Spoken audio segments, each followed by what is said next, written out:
Okay, sabi ko kanina, 'di ba? Mamayang after lunch ako lalabas. Pero nag-chat si Ed. Yung supposedly pupuntahan niya kaninang client, hindi natuloy. So, nasa office daw siya ngayon and uwi siya mga 2. So, gusto ko tapos na ako mag-WTC bago pa siya makauwi. Para sabay kami mag-merienda ng hapon. So, nag-half bath ako. Kahilamos ko lang kanina, ba? Nag-half bath ako kasi mamayang gabi pa ako maliligo. Oh no, parang may nagbabadyang pimples. Oh no, oh no. Anyway, naririnig niyo ba? Nag-play ako ng Spotify. Gusto kong may maingay kasi mag-isa lang ako sa bahay. Anyway, ito yung nilagay ko. Ito yung galing sa Pilipinas. Nakalimutan ko na to, buti nung nakarang araw. Naalala ko, hala, meron pala akong biniling, ano tawag dito? Parang sunscreen. And so far, ano siya? Maganda siya sa mukha. Hydra Shield UV Sunscreen. UV Essence pala. Mabilis ang makeup lang to kasi more on baka window shopping lang naman tayo today. Concealer lang and then powder blush. Ano na, magiging pimples pa ata to. Ano ba yan? Ilang araw lang nagpahinga yung skin ko, ganun. Kailangan ko na palang labhan din tong mga makeup brush ko.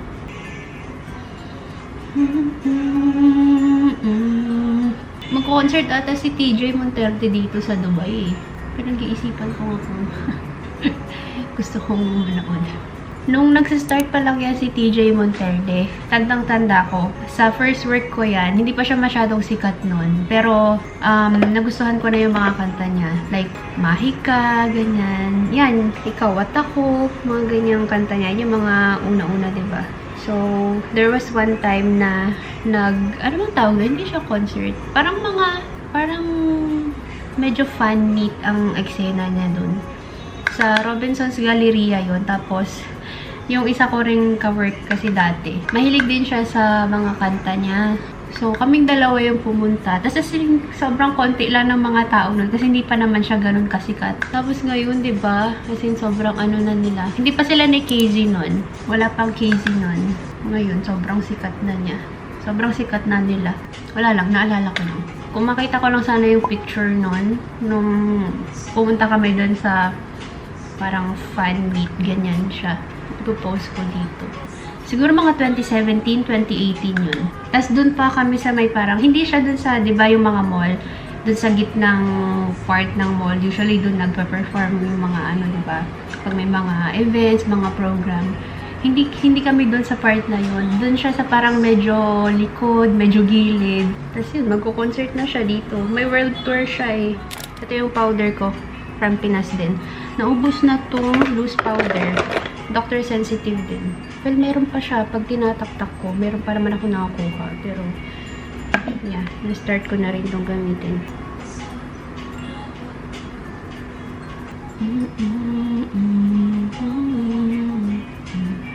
Inaalala ko sa init ng piso mo.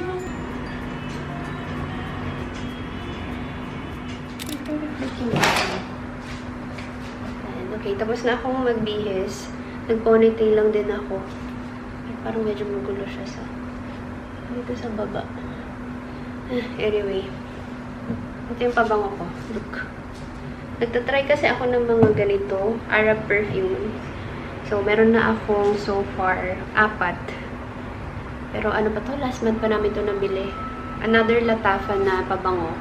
Yung eclair nila. Very vanilla ang amoy nito. Meron pa ako mga gustong i-try kasi hindi pa siya ganun nagsisale. So, hindi ko muna binibili. So, ayan. Nakapants na ako. Mag-shoes ako. Para madali lang maglakad-lakad. 10:32 na. Alis na talaga ako. Totoo na. So, ito yung aking bag. Ito na lang ulit. Kasi nagdala ako ng yung IKEA bag just in case meron akong mabili mamaya sa grocery. Ayan, depende kung anong mabili natin. Kung meron. Mag-window shopping lang naman talaga ako. Tapos, check na mga naka-sale. Tapos, balikan na lang kung sakali. Like yung mga mabibigat. Gusto ko lang maglakad-lakad, mag-window shopping. Siguro mag-10K steps tayo sa mall. I'm gonna go na talaga. Tatry ko mag-vlog ha. Hindi ko alam kung makapag-vlog na naman ako. Alam nyo naman. Pero kung wala masyadong tao, baka kaya kong mag-vlog. Pero itatry ko. Kung ano man ang makuhanan ko mamaya, yun na yun. Pero kung hindi, baka pagbalik ko na lang ulit. So again, try ko makauwi before 2 siguro. Kasi sabi ni Ed, mga 2-ish siya uuwi. So para pagdating niya, andito na ako sa bahay.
Guys, sa bahay na ako. 1:08. And galing ako ng Lulu lang. Hindi na ako nag-vlog doon. Dumaan lang ako. Nag-check lang ako ng mga naka-sale. Tapos, para lang bumili ng macaron. Kasi gusto to na Eddie. Yan, may malunggay. Cucumber. Gusto yung cucumber namin. And capsicum. Siguro magluto ako one time ng it's either chicken curry or chicken afritada. Tapos, bumili ako ng chicken din. This time, yung may mga bones naman. Kasi usually, yung binibili namin, di ba, it's either drumstick, thighs, wings, ganyan. So, parang masarap yung may mga buto-buto naman. Parang mas malasa pati yung mga ganito. May mga bones. So, ayan lang. Tapos, ito. Ito para sa amin to dito sa bahay. Paborito din namin to eh. Haribo. Masarap siya. And sakto naka-sale. Tapos, gusto namin yung ganito. Yung mga nakapack lang ng mga maliliit. Ako ng dalawa. Tig 7 na lang ito. And then this one, ito, nakita ko to kanina. Tapos naalala ko, parang ito yung sinasabi ni Jane na masarap din daw. Pistachio kunafa. Eh, diba usong-uso ngayon dito yung ano. Kahit nga dyan sa Pinas eh. Yung mga kunafa chocolates. So this one is diamond twist. Hindi ko kasi ma-open yung messenger kanina. Medyo mahina yung signal. Nalahanapin ko sana yung picture. Sinad ni Jane dun sa isang group chat namin. Pero medyo matagal na. Kaya kailangan ko pang hanapin sana. Hindi ko ma-open. Sabi ko parang ito yun.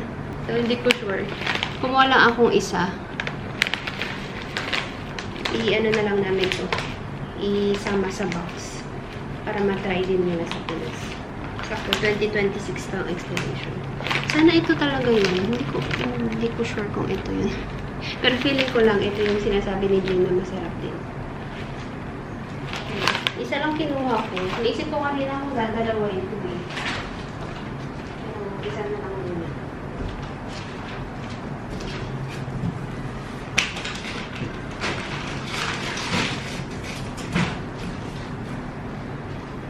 Yun lang.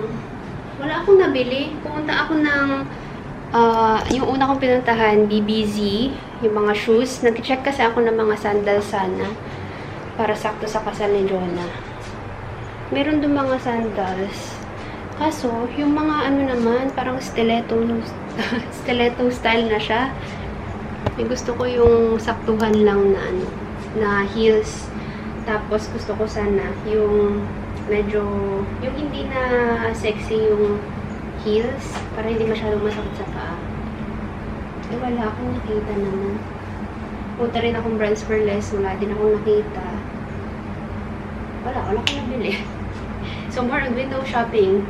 Sa grocery lang ito merong nabili. Bala ko sana mag-barcode din. Kaso nagugutom na ako. Sabi ko, uwi muna siguro ako. And then, kapag sinipag pa, saka ako punta ng barcode. Para rin wala na rin akong mga dala. So, kain muna ako. And then, tingnan natin kung sisipagin pa ako lumabas. Hindi ko na ako magbibihis. Gusto ko lang mag-barcode. Or, daan din ng day-to-day siguro. Kasi madadaanan na. Anyway, ayun lang. Kain na muna ako kasi ano na, lampas sa launa na. Medyo gutom na rin ako. Okay, so tapos na ako mag-lunch. Medyo kanina pa. Ano na, 2:15. And lalabas na ulit ako. Hindi pa nagsa-chat si Eddie kung tuloy ba siyang uwi ng mga before 3. Siguro meron pang ginagawa. But, yeah.